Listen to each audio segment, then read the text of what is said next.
Hey, Ali here, and I am so excited that I'm about to share with you a little bit of mindset. I have had the privilege over the last, I'd say, 9 days specifically, to have so many one-on-one Zoom sessions with so many incredible individuals with great potentials, great talents, and there was a trend of these conversations that I was having, and I started, like, literally every time I take any appointments or any meetings, I take notes. And the more times that I'm taking notes to just understand who I'm dealing with, who I'm talking to, what are the real restraining forces to the individual, what is holding that person back, I've realized that we all as human beings tend to allow fear and doubt and lack of trust and insecurities and negativity and problems to not only control us, but we actually welcome it into our lives. And I felt compelled enough today to just address some of the things that I too can see as a trend. And I fear that we allow the wrong things to not only control us and keep us in the negative side of life, but also at the same time, we allow the wrong individuals who we just by default think because you're successful financially or because you have a major following that by default you are right. Now, for those of you who are watching here for the very first time, Ali Madawi, co-founder of socialpointofview.com. This is not going to be your typical let's talk about social media and let's talk about how you're going to build a business. This is going to be a real I guess we can even say it's going to feel like a one-on-one conversation. And I want to share with you some of the things that I too have dealt with, maybe still deal with until the time being right now. And simply because I work on myself every single day to overcome those things, it does not necessarily mean that those fears or insecurities aren't there. But I want to share with you and show you how you can actually overcome those issues, those challenges. And I am an example since birth of struggle, pain, challenges, issues, those horrific things that you don't wish on a child or you don't wish on your best friend or even on yourself. I've experienced them. I experienced many of them. At times, actually not at times, but I was suicidal earlier in my life when I even attempted to take my life at the age of 19. I was molested as a child. That messed me up my whole life. I was just feeling destroyed and ashamed of myself. Didn't even want to open up about it. And it was a major piece of my first portion of my life that did not allow me to even want to open up to people, right? It created the introvert side of me. It created the lack of trust. It created this child within that even as an adult, I'm always watching my back. Okay, is someone trying to hurt me? And my parents had a divorce early on in my life, it was from father and mother to it was just mother to it was father and stepmom until it was again just mom and stepdad, and so I did not get to experience the full love that every child gets to want to have, right? Or you would want to see that perfect picture of a childhood or of a family portrait. I didn't have that growing up. And it was part of, again, my insecurities, my challenges, my lack of belief in myself, because the mindset is very tricky. The mindset was telling me, well, the two individuals that are supposed to look out for you the most and love you the most and be there for you and protect you and so on and so forth, my father and mother, they weren't there in major portions of my life. So by default, I convinced myself that I'm not good enough to be looked at after. I'm not good enough to be loved. I'm not good enough to have a perfect lifestyle, right? And that's where, again, the more insecurities that start piling up, the more issues, challenges, pain, trauma that you're growing up with, it leads for the individual himself or herself to genuinely stop, I'm not going to say start hating themselves, but just stop loving who they genuinely are. And we start focusing on the lack thereof, blessings and skills and talent and good looks and everything else. And we start looking at we fill in the blank after I am. I am not good, I am not happy, I am not healthy, I am not satisfied, I am not rich, I am not, so on and so forth. And it becomes our own reality. And here is why it becomes our own reality. In your mindset, or the way you think as a human being, you have the conscious mind and the subconscious mind. The conscious mind is me right now. I am consciously moving my hand. This is something that I want to do willingly.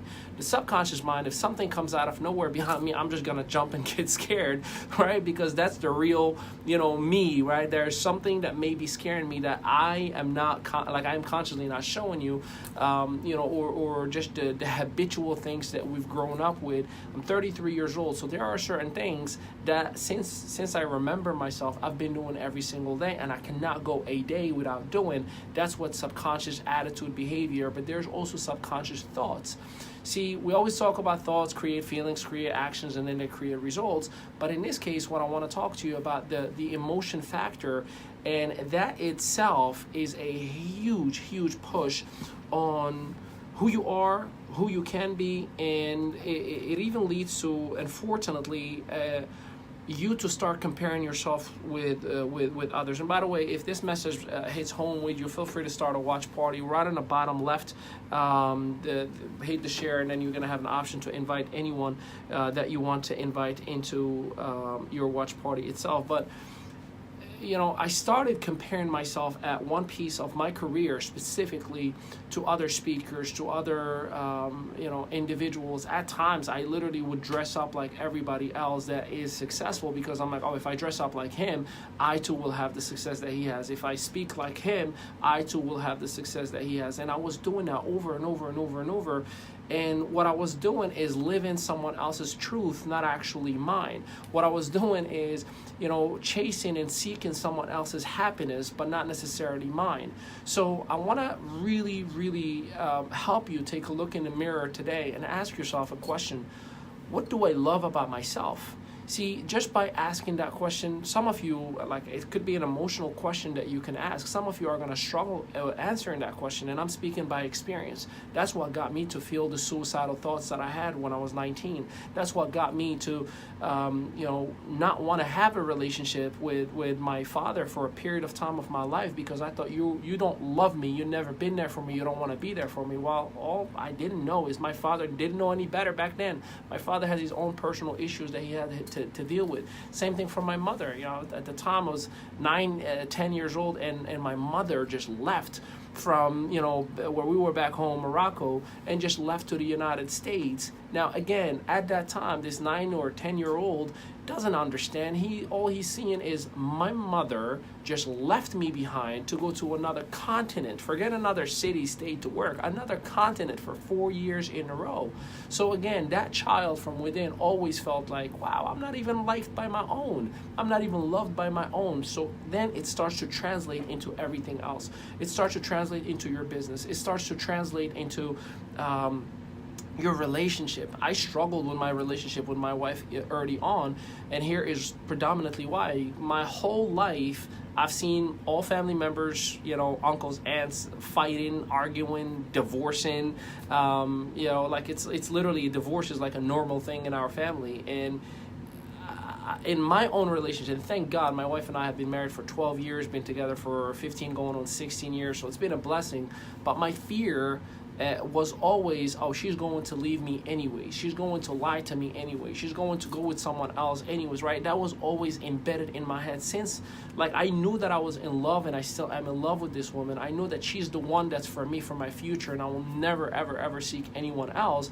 But at the same time, the subconscious mind is thinking, am I going to fail in my marriage like my uncles and my parents have? Am I going to be left alone and left behind? Am I going to be taken advantage of? Am I?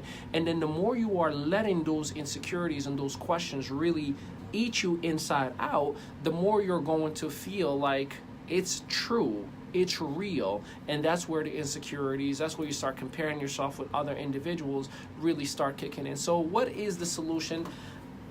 there is no absolutes. Every single individual has different ways of handling different things. So I'm just going to share with you what I was advised on doing and what I have done. So in any case that any of you are going through any issues, because we operate on the past, unfortunately, as human beings, we have this memory stick. It only goes backwards. We are not visionaries, right? We say we are, right? We may be good at one skill to identify an opportunity in the business or see a relationship become something bigger or whatever the case may be. But from an inner standpoint, from a self-esteem standpoint, we only operate from the past. That's why you are always careful about what you're wearing, what makeup you have on, what shoes am I matching, do I look good? One of the things that I struggle with, and some of you may know, I have these sexy, amazing lips. That's vitiligo, right? You see my skin, I have these white little spots everywhere, and I have them in different parts of my body. I dealt with that insecurity for a very, very long time. Now, mind you, this vitiligo issue started after I was already with my wife. We were already in a relationship, and I still felt I'm not good looking enough, right? So what I was doing is rejecting all the blessings and the love that my wife has given me and focusing on the negativity. Oh, I'm hated. I'm not liked. Everyone is looking at me funny. I used to do a full conference. Imagine me speaking for 45 minutes to an hour with my hands in my pocket. Just because my insecurity that people are looking at my hands instead of focusing on what I'm saying. So, it's a real thing.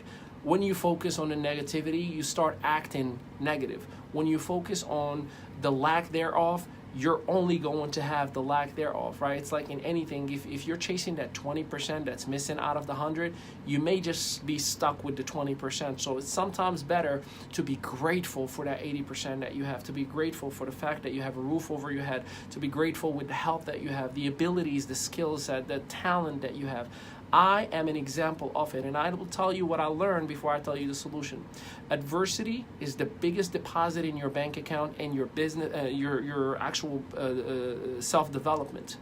Adversity is the biggest deposit in your bank account and your personal development. So welcome adversity. It is an opportunity to identify a problem and solve it. See, if you don't get sick, you won't identify that you may have a virus that could be a lot worse. If you don't get hurt in your knee, you might not recognize that maybe you have something that needs to be addressed a little bit more, right? If you don't have a toothache, you're not going to be able to, you might have some gum disease or weirder issues. So you have to welcome adversity as an opportunity to make something better. So welcome it with open arms, because life is going to literally hand you nothing but adversities at all time. And unless you are welcoming those adversities, that's why we're happy, by the way. You're happy when you work hard and then you pay your bills. That was a problem that you were going to have and you overcome it, right? You're happy when you have a major problem, a major issue, a challenge, and you figure out a way to solve that problem. You're happy when a client or a customer comes all angry and saying this is wrong, wrong, wrong, and then you solve it, right? It's like the BS. Many people think the BS is the bad word. It's beautiful stories. You got to go through the BS. That's why all, those who make it on stage, they talk about their beautiful stories. I was struggling, I was in pain, I was homeless, I was this, I was that. Those are the BS that they had to go through, and now they're sharing them with everybody else. So here's what I was advised on doing and what I have done, and I welcome you to do the same exact thing.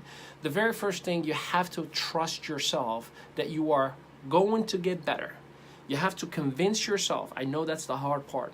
You have to convince yourself that I am worth it, that I deserve it, that I am it. I am I am where I'm supposed to be, when I'm supposed to be, with whom I'm supposed to be. Like if you do not have that honest conversation with yourself, this is going to be a major struggle for you, and it will take you a very, very long time to overcome those personal issues that you may have. So the very first thing is trust yourself. Tell yourself, I trust you. I got you. I know you're going to get my back. I know tomorrow's going to be a better day. Some of the things that I do is in my phone right now as we speak, I have reminders. Literally, I have 5 reminders every single day. It's like, I'm the greatest, smile, it'll be okay, tomorrow will be a greater day. Literally, where my phone will remind me to smile. My phone will remind me that I am the greatest. My phone will remind me that I'm doing a phenomenal job. So if you have that in your phone, even if when you're by yourself, it will send you a quick reminder. Self will tell you, hey, smile, right? And it'll instantly, that just the sense of smiling will instantly create enough chemistry within your own body to realize, I am in a better place than I was just a moment ago. Because here's what I do know about you. See, your bills, your bank statement, your whatever it is that you're struggling with up to this point, it is a residual outcome of what happened 2 weeks ago. If you look at your state of affairs, your bank statement right now, it is from the last 30 days. It's not tomorrow, it's not the future. So if you are focusing on that, you're focusing on the past, which unfortunately there's nothing you can do to change those numbers, but you can absolutely adjust, fix who you are right now at this very same moment, so you can expand on yourself as a better person. So again, first things first, I put reminders in my phone. The second thing, I have trustworthy individuals in my life. People like my mother, that's my like ride or die, that's my rock, that's the person where I don't hold anything from. I tell her everything that I am, everything that I'm going through, because I know that she's not gonna judge me. She's gonna back me up, whether it's about faith, whether it's about health, whether it's about marriage, whether it's about parenting, whatever it is, I trust that my mother and I, right, like that's just one example. And I have two individuals, right, like that are like my wife. She's like also my ride or die. I talk to her about everything. There's literally nothing that my wife and I don't talk about. Like a few years ago, 2-3 years ago, actually about 2 years ago, not even actually, just about a year ago, we did this fun thing, which is let's open up all the books. Anything that I don't know about you, let's talk about it right now. Anything that you might have done bad in the past, any secrets, anything. I mean, we literally laid everything out. Like, I know everything about my wife and she knows everything about me, right? Like the ex-boyfriend or whatever story, like I have it all. I know where I stand with my wife, and I welcome you all. That's a different conversation, but she's my ride or die. We talk about everything, and I trust that she's got my back. And whenever I'm gonna tell, hey, I'm struggling with XYZ, she's not judgmental. She listens. So have someone in your life that is that listener, and even if they may be great listeners, they might not understand what you need or expect out of them. So at times, it's better to just sit down and say, hey, I need your help. Here's what's going on. Here's what's going on. And I just need you to listen to me sometimes. I just need you to allow me to let it out. Don't say anything. Don't give me any advice. Don't judge me. Don't tell me here's what you need to do to fix it. Just listen to me. That sometimes helps.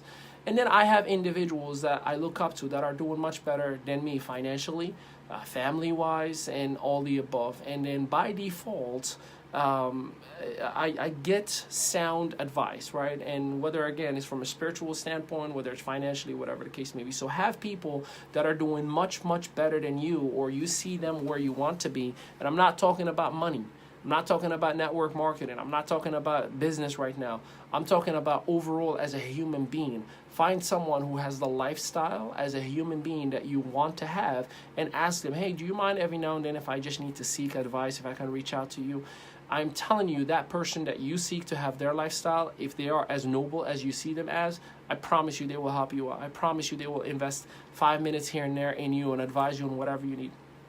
Last but not least, I write a lot. Like I call it journaling or call it whatever you want, but I write messages to myself. I write notes to myself. I write reminders to myself. I write a lot. That's in case I don't have my mom available, my wife available, or the mentors that I've mentioned just now.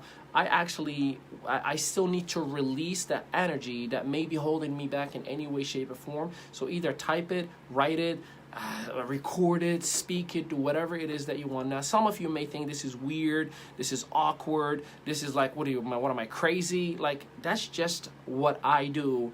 This is why when someone says like, dude, you're always happy. No, I have my bad moments, but because of the mechanisms that I just shared with you, I instantly overcome whatever could be holding me back. And no, it is not money that's gonna solve your happiness. Money is just a catalyst to be able to do certain things, but if you're not happy without money, I guarantee you, even with money, you're gonna be miserable. If you're not satisfied in your relationship without money, I guarantee you, even with money, you're gonna allow your ambition and your insecurities to lead you to do the wrong things. How many people you see hit the lottery and then they end up leaving their spouse to go somewhere else, right? Or they end up like telling everybody, I don't want to talk to you anymore, I'm gonna do my own thing, and they still end up losing that money anyways. Last but not least, be very, very, very careful what you are allowing your mindset, your body, your spirit to inhale and accept. Use bad. Doesn't matter, Democrat, Republican, Independent, CNN, Fox, I don't care about all the above. I'm just telling you, whatever you are allowing your body to accept, hear, look at, I am telling you, you will become. So the more that you are seeing things that say a murder in 5th Avenue, an accident in 6th Avenue, all these different things, you are now programmed to identify negative events and you become blind to positive ones. So when someone provides you with an opportunity, with a whether it's a job or business or someone that could be involved in your business or a relationship that you really have been looking for and waiting for, what happens? You do not understand how to react to that positive circumstance. And that's why many of you say, I don't feel comfortable talking to someone about my business. I don't feel comfortable doing a Facebook Live. I don't feel comfortable doing XYZ. Well, the main reason why you're not feeling comfortable is because you are allowing your body to absorb so much negativity that your body is only programmed to react towards the negative. Just like when you're seeing an accident or a fire on the highway, what do? You open your camera and you start filming the thing. For what? Is that a memory that you really want to keep with yourself? So you need to understand that whatever your body receives is going to release. Your body is a deposit and a withdrawal. So whatever you're depositing, when it's time to withdraw that activity, right? You listen, then you're going to speak. Anything that enters your body in any form, again, whether it's words, whether it's sound, whether it's images, whether it's videos, whether it's just energy around you, the people you keep around you, you are going to become that. I can guarantee you it. I'm an example of it. I lived. The hardest decision I had to make was about 12 months ago, where I had to reevaluate my friendships. And some of you may be watching this. You may be some of those individuals. I have nothing to regret. It's not that I don't talk to my friends or I don't talk to certain people that I used to have everyday relationships with. Is because I realized that no matter how hard I tried to change that individual, I was doing the wrong thing. I was changing someone else. So while I needed to have a better environment around me, so guess what I did? I excluded myself from certain environments. I don't go out. I don't go to clubs like that. What I do is just literally my wife and I in a VIP section somewhere. And it's the best environment ever. I know it's 100% positive. I don't hang with, individuals that are going to bring me down. I'm not talking about financial status here. I'm not talking about how much you have in your bank account. That is irrelevant to this conversation. I'm just saying, if your mindset is filled with negativity and all you do is curse and talk negative and talk about people and gossip and, you're not even living your truth, I cannot be around you, because I'm depositing all of that into me and I will become that. So it's hard. It's not easy to do that, but it's been the best thing that I've ever done, because Les Brown always talks about you are the average of the 5 people you keep around. And I guarantee you it's true.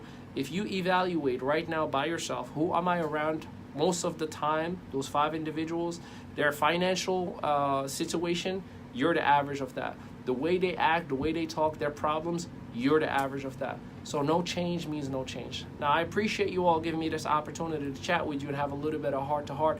Please make sure you start watch parties, because there are a lot of people who are suffering in silence. There's a lot of people out there right now as we speak that are going through insecurities, that are going through fears. There's many people who have been molested as a child, like I was, by a nanny. And they're not talking about it because they're afraid of shame. They're afraid of guilt, right? Like, how can I bring shame upon my family? That was me. How can I say anything to anybody and embarrass my whole family? How can I tell my mother and my father and my sister what happened to me and I'll be the joke of the family? Like, that's literally what goes through the mindset of that individual. Well, guess what?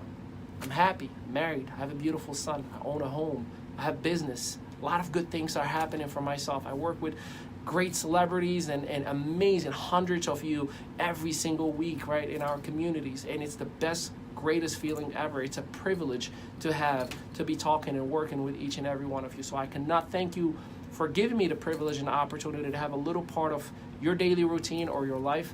And I look forward to being part of whatever it is that you have going on. So feel free to reach out if you need a friend to talk to. Feel free to ask any questions in anything that I just shared with you, because I know I just fire-hosed everybody. And yeah, I look forward to connecting with all of you. Ali Madawi with socialpointofview.com. Have a blessed day, everybody.